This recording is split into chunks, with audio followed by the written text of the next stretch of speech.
Sad day today, اس بات میں کوئی شک نہیں۔ ملک بھر میں جاری دہشت گردی کی لہر مزید بڑھنے لگی ہے۔ خیبر پختونخوا اور بلوچستان میں فتنہ الخوارج ریاستی ریٹ کو مزید چیلنج دینے لگے ہیں۔ کل کوئٹہ سے پشاور جانے والی جعفر ایکسپریس کو بولان کے مقام پر BLA کے دہشت گردوں نے ٹارگٹ کیا، ہائی جیک کیا۔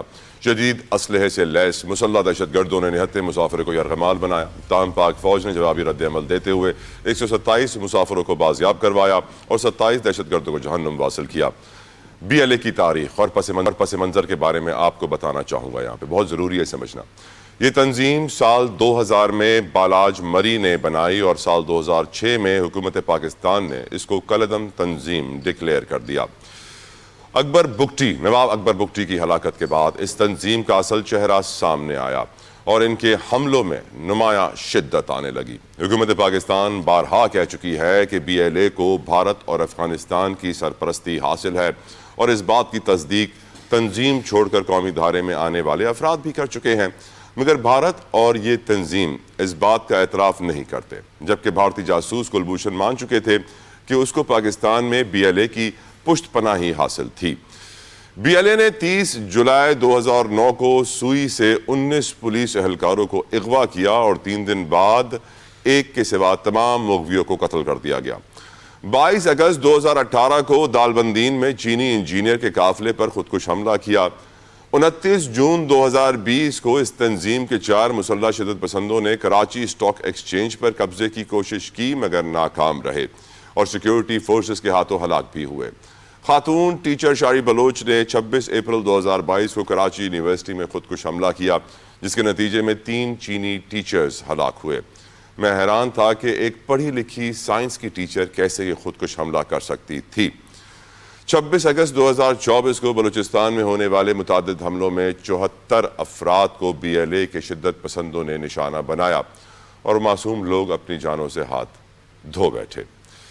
6 اکتوبر 2024 کو کراچی کے جناح انٹرنیشنل ایئرپورٹ کی شاہراہ پر چینی شہریوں کو ٹارگٹ کیا گیا، جس میں 2 چینی ہلاک اور 10 مزید لوگ زخمی ہوئے۔ 9 نومبر 2024 کو کوئٹہ کے ریلوے اسٹیشن پر خون کی ہولی کھیلی گئی۔ اس خودکش حملے میں 32 لوگ جاں بحق اور 55 زخمی ہوئے۔ BLA کے حملوں کی گنتی اس سے کہیں زیادہ ہے۔ یہ تنظیم اب تک سینکڑوں فورسز کے اہلکاروں، معصوم شہریوں اور دیگر صوبوں سے آنے والے مزدوروں اور چینی شہریوں کو خاص طور پر نشانہ بنا چکی ہے۔ بات یہیں ختم نہیں ہوتی۔ اس سال کی اگر بات کر لیں تو اس کالعدم تنظیم کے حملوں میں تیزی دکھائی دینے لگی ہے۔ 8 جنوری 2025 کو اس تنظیم کے درجنوں مسلح جنگجوؤں نے بلوچستان کے ضلع خزدار کے قصبے میں زہری کے کنٹرول سنبھال لیا، پورے قصبے کا کنٹرول سنبھال لیا۔ کئی سرکاری املاک اور بینکس کو نظر آتش کیا، لوٹا بھی گیا۔ جنوری 31 اور 1 فروری کی درمیانی شب ضلع کلات کے علاقے منگیچر میں شدت پسندوں نے کراچی تا کوئٹہ شاہراہ کے 6 کلومیٹر سے زائد کے ٹریک پر ناکہ بندی کی اور قریبی بازار میں واقع بینک کو نظر آتش کیا۔ اور اس سال کا تیسرا حملہ گزشتہ روز ان دہشت گردوں نے کیا، جس کا بھرپور جواب ان کو افواج پاکستان کی جانب سے مل چکا ہے، مگر سوال یہ ہے کہ آخر کب تک یہ دہشت گردی ملک کو کھوکھلا کرتی رہے گی؟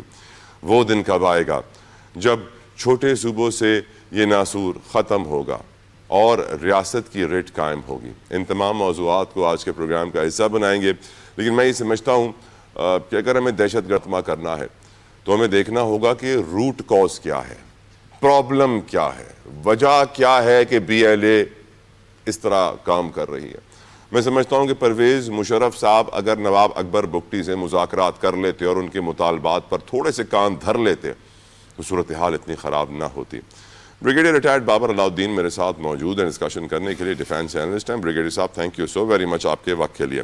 بریگیڈیئر صاحب، ایک تو یقیناً اس بات میں کوئی شک و شبہ نہیں کہ افواج پاکستان قربانیاں دے رہی ہے، ڈٹ کر مقابلہ کر رہی ہے، پر افسوس کے ساتھ یہ کہنا پڑ رہا ہے کہ دہشت گردی کا خاتمہ ہو نہیں رہا ملک سے۔